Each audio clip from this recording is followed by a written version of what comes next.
Nimekutana na changamoto ambayo kwa kweli lazima nikiri kwamba wahenga sasa sijui wahenga ndo sisi au wahenga ni nani, lakini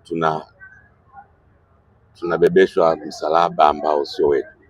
Na kwa kweli sasa kumekuwa na methali nyingi sana, misemo mingi sana ambazo kizazi kipya kinakiri kwamba wahenga walikosea, na mimi niwe mkweli kwamba sikubaliani nao. Wanasema baadhi ya methali, baadhi ya maneno ambayo yalikuwa yakitumika wakati huo sasa hivi hayaswi.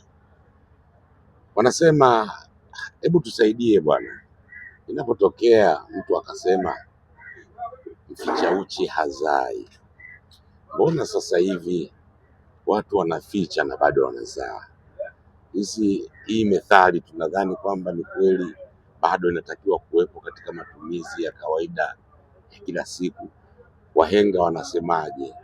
Methali zao zilipaswa kuwa na ukomo upi? Sasa kwangu mimi ukiniuliza, nitasema ni kweli kuna baadhi ya methali huenda sasa wakaona zimepoteza mashiko, lakini inawezekana ni kutokana na ufinyu wa kuweza wao wenyewe kuzidadavua, kuzielewa maana zake, na wakasema kwamba labda haina maana. Huenda ninaweza nikasema kizazi kipya huenda kikawa kinakwenda na tafsiri sisisi ya methali zenyewe ambazo wanasema zimepitwa na wakati. Wanasema aliye juu mgoje chini, kwa nini usimpandie aliko huko juu? Polepole ndio mwendo. Dunia leo haitaki polepole, lakini inawezekana wanafanya tafsiri sisisi.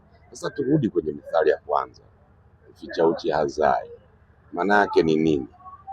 Methali kwa kawaida ninavyozifahamu mimi hazimaanishi maneno yaliyotamkwa, zina ujumbe mzito nyuma ya kile ambacho unakisikiliza.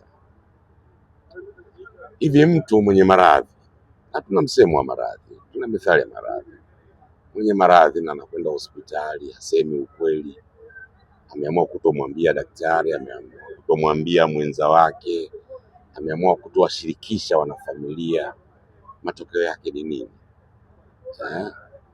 Matokeo yake ni kifo. Ndio maana tuna ule msemo au ile methali semayo mficha maradhi kifo humuumbua. Unaweza kuwa na mawazo mazuri sana, lakini hutaki kumshirikisha mwenzio ili uweze kupata matokeo ya kile ambacho ulikuwa unakiwaza.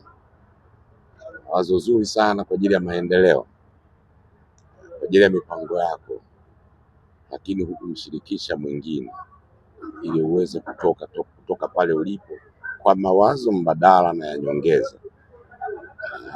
Ndipo inakuja kusui hiyo methali inayosema mficha uchi hazai.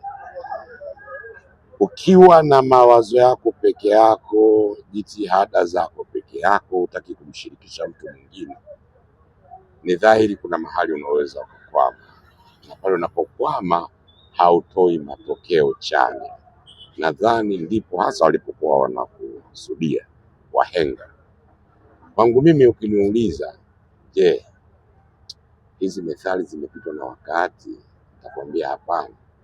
Inategemea unafikiria nini na unatafsiri vipi methali zenyewe.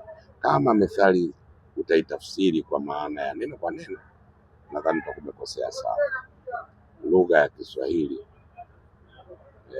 na hao wanaoitwa wahenga walijitahidi kutumia lugha yenye mvuto, lakini yenye kificho katika kufikisha ujumbe murwa